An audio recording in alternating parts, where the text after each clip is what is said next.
welcome back ulit sa ating channel, Filipina Dutch Vlog. Today's video is gagawa tayo ng instant ramen miso soup.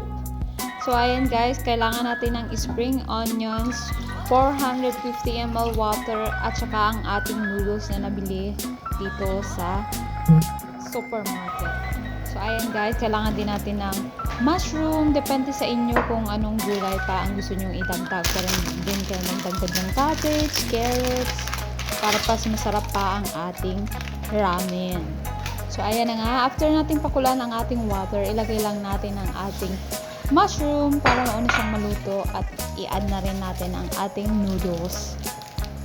Ating ramen ay simple at napakadali lamang gawin. At I'm pretty sure na masarap talaga siya guys. Kaya i-try nyo na. Ilagay na natin ang ating powder para sa ating pangpalasa ng ating ramen. Super sarap talaga, i-try nyo na. At kapag naluto na ang ating noodles at mushroom, ano pang inaantay nyo? Atin na itong i-serve with sliced spring onions, at wag na rin natin nakalimutan lagyan ng kaunting crispy onion bake. Mas masarap siya guys kung lalagyan nyo siya, pero depende pa rin yun sa inyo. So ayan lang, kumuha lang tayo ng bowl at ilagay natin ang ating ramen.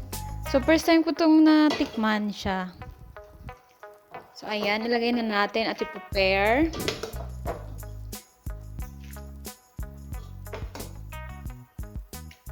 Napakadali lamang i-prepare, at kung love na love nyo ang ramen, ito ang pinakamadaling paraan para tayo makatingin ng ramen.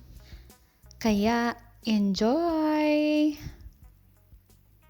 Lagyan lang ng kunting balls oil or spring onions. So, nabili ko rin ito sa supermarket. Meron din silang chicken flavor. So, bali dalawang flavor. Yung isa is miso flavor.